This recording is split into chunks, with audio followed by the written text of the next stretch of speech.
Hi, Richard here. You know, we're going through a bounty of fish that my family caught. This batch here of catfish was caught by my daughter-in-law, Mila, and we're going to cook this up, and we're going to fry it Southern style, okay? So, let's do it.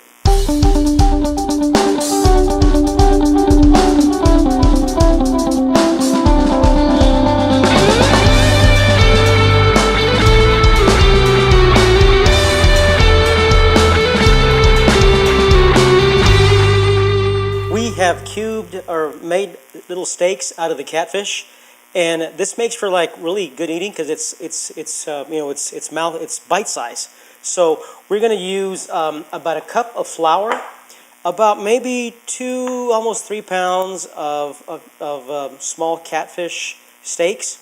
You clean the catfish, you steak it. It looks like a little steak, a little catfish steak, and 2 eggs and some Old Bay seasoning, and a little bit of powdered onion that we're going to put into the flour to get it going. So we'll go ahead and do that.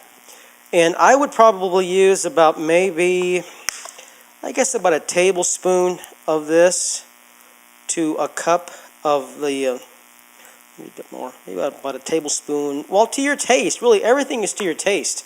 I mean, you know, some people like very lightly flavored batter, flour coating on their fish, and some people like it, exploding. So we're gonna go like halfway. We're gonna go like since it's close to the 4th of July, we're gonna go to a almost exploding flavor here. Okay, so and again, you can adjust it to however you want to do it. So we're doing it like that. So there you go.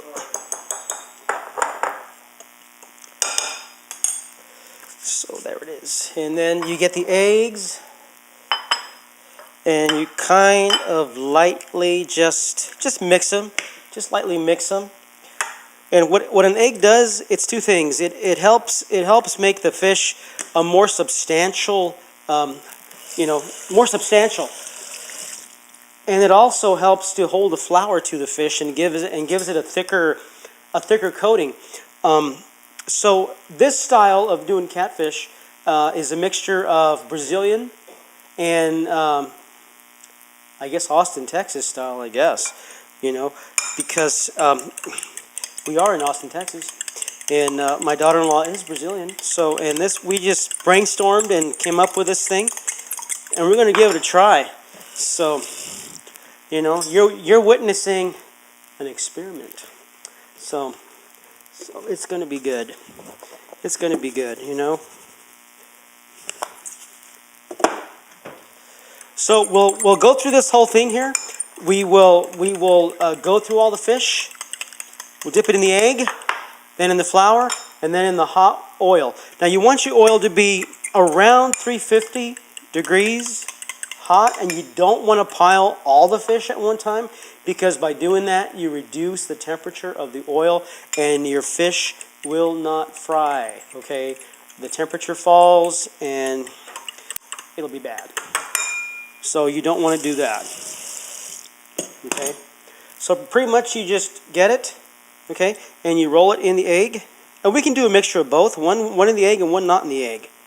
Okay, then you just roll it in the flour like this.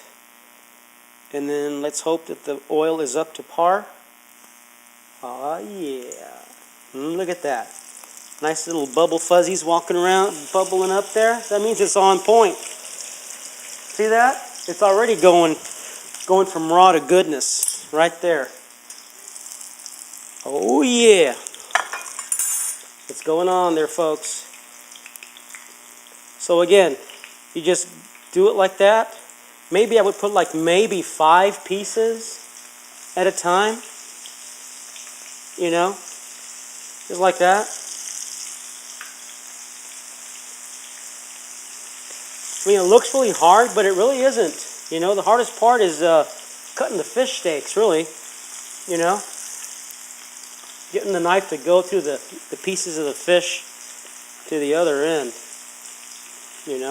So what I can tell you right now is the smell of this is really good. Catfish is a really nice fish. Some people don't like to eat it because it's like It's like the janitor of the pool of water wherever it's at. But hey, you know, it's good. The flavor is really good. It's like a free range. Look at that golden piece of fish. Isn't that nice? You know, it's like a free range chicken. You know, my grandparents growing up, they had free range chickens. And sometimes when some of these chickens were starting to brood, which means to lay on the eggs and hatch the chicks, I realized that, hey, I'm going to help my grandparents with their chickens. So what I would do, I would get some, like a wash basin, and I would trap these chickens that were starting to cluck. And one time, my great-grandmother, God bless her, she discovered this wash pan in the middle of nowhere, and she picked it up, and this poor chicken had been under there, I don't know, maybe 1-2 days without food, without water. She's kind of dazed. So she told me, she says, Richard, was that you that put that chicken under the wash tub? I said, yeah, it was me, because she was clucking. So I knew she was going to start, laying on some eggs and start hatching the chickens. And she says, well, first of all, there were no eggs for the chicken to sit on, and second of all, she had no food to help her survive. So, live and learn. What can I say? So, but my intentions were good. But that poor chicken, I'm glad that my grandmother found her before she died. So there are risks living free on the range with little kids that don't know what they're doing. But the flavor is good. The flavor is good. That's where it's at. Okay. So this is what you do. You go through the whole thing, the whole process of frying the pieces of fish, and you hold a conversation with your friends that are with you in the house. So how you been? You been okay? Yeah, I've been fine. Hey, let's fry some fish. So we'll come back after everything is done, and we'll plate it, and we'll taste it, and we'll eat it slow. We've gone through most of the fish. And my daughter-in-law says that in Brazil, they used to eat fish like this, not catfish, but they used to eat fish that were caught on the farm.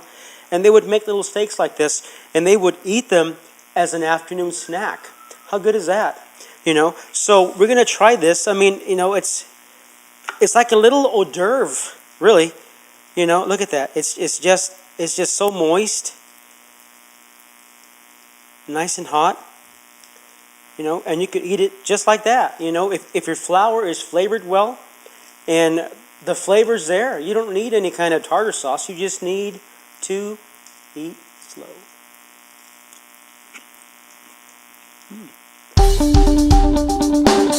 Mm.